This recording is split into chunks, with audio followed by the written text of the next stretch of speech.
Coming up, do you remember before 2016 when many hard-working Poles used to come to Britain to increase their standard of living? Well, this month saw the average family in post-Brexit Britain being overtaken by their equivalent in Poland. The average Slovenian family will also be better off than their UK counterparts by the end of next year. So much for falling living standards in post-Brexit Britain being due to the pandemic and the war in Ukraine. Other countries may be suffering too, but just not as much as the UK. According to the government's own Office for Budget Responsibility, Britain is facing the biggest fall in living standards on record as we enter a 15-month recession engineered by Rishi Sunak, Jeremy Hunt and their incompetent and corrupt predecessors. Stay tuned. If you enjoy watching the Truth to Power channel, I'd really appreciate it if you'd help me out by hitting the like button and especially by sharing a link to this video on your social media platforms. After Jeremy Hunt's so-called autumn statement this week, it looks like the Tories have actually accepted that they've messed things up so badly over the last 12 years that the best that this current iteration of the Tory government can do over the next 2 years is to try to deliver a managed decline for the UK economy. The OBR briefing that accompanied this week's, I'll call it a budget because that's what it really was, predicted that the average living standards for UK citizens will fall 7% over the next 2 financial years. This is apparently the biggest fall in living standards since comparable records began in 1956, and only the 3rd time that living standards will fall in 2 consecutive years. And just to reiterate here, this is not all about the pandemic or the Ukraine war, as the standard of living in other European countries overtakes that in Britain. It's not, to be fair, all about Brexit either, although it is a part of it, as the BBC and even the right-wing media now seem to accept. But it's mainly about 12 years of Tory mismanagement of the economy. And that's not just my opinion. YouGov published a survey of the British electorate this week, indicating that 45% of us blame the economic situation on the Tories' mismanagement of the economy, with only 23% blaming the global slump.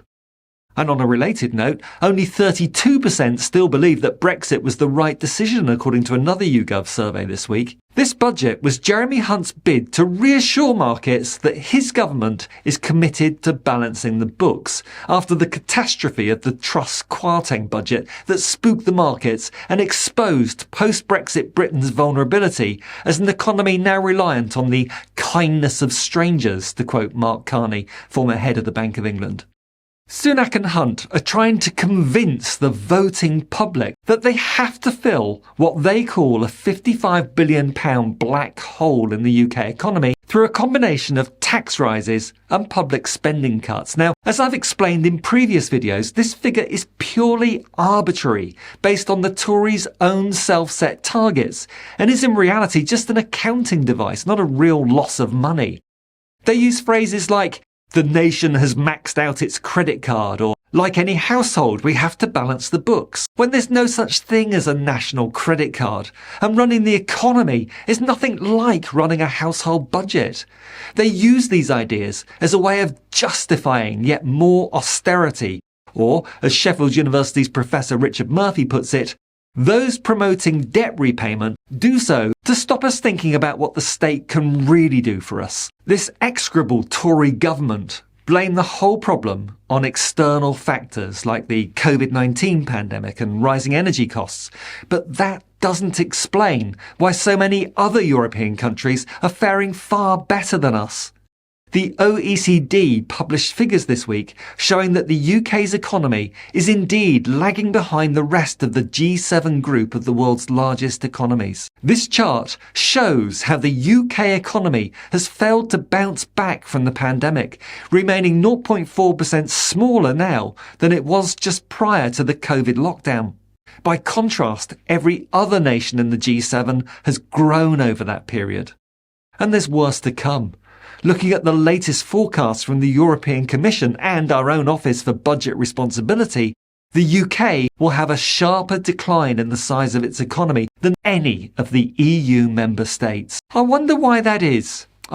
If only there were an obvious answer. Chancellor Jeremy Hunt's statements have confirmed these forecasts, admitting that the UK economy is already in recession and is set to shrink by a further 1.4% next year.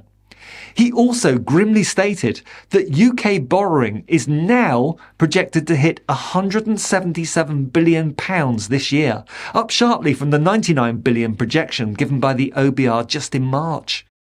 That's mainly a reflection of Kwasi Kwarteng and Liz Truss's debt-funded mini-budget that rocked market confidence and saw borrowing costs soar. And Jeremy Hunt has tacitly admitted as much, though still seems remarkably silent on the contribution Brexit has had on the so-called fiscal black hole he likes to tell us about. But hey, one thing at a time, I guess. At least we have that tacit admission that the Tory government's own policies will needlessly cost the British economy £78 billion this year.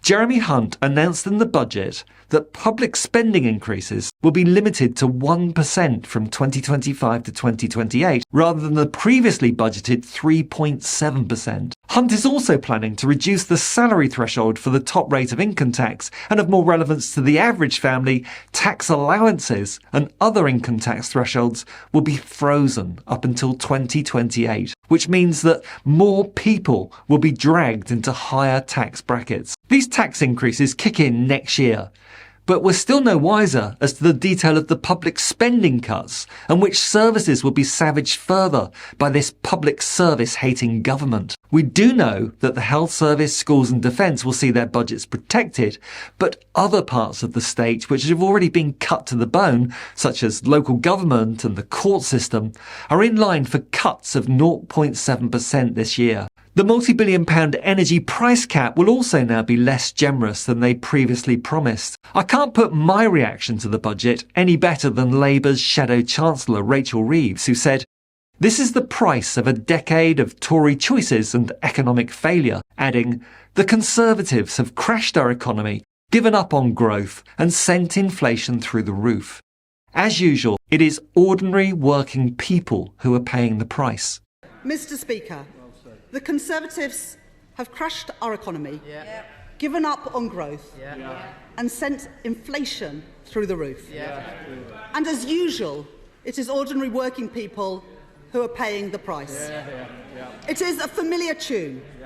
Every mortgage they raise, every cut they make, every tax they hike, the Conservatives are costing you. And what have we heard today? Yet more excuses and unfair choices. They have failed to tackle the cost of living crisis. They have failed to show how they will fix our public services.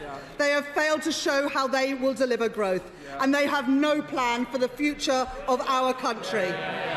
And everything we have heard today, and after 12 long years of Tory failure, the conclusion that we must come to is that Britain can no longer afford a Conservative government. I couldn't agree more. And for any of you that still think there is no alternative but further cuts to public services, further increases to taxation that was already at its highest level in 70 years, just consider another less publicised aspect of the Sunak-Hunt budget. The bank levy is being cut from 8% to 3%. Yet those bank lenders are now receiving 3% return on their reserves at the Bank of England, up from 0.1% last year, a 30-fold increase. According to the Office for Budget Responsibility, this decision will cost the Treasury about £60 billion a year, immediately filling what the Tories would have us believe is a £55 billion fiscal black hole. Be very clear. Austerity 2.0 is a political choice. The Tories have chosen higher taxes on working people. They've chosen cuts to public services instead of taxing their friends and donors in the banks.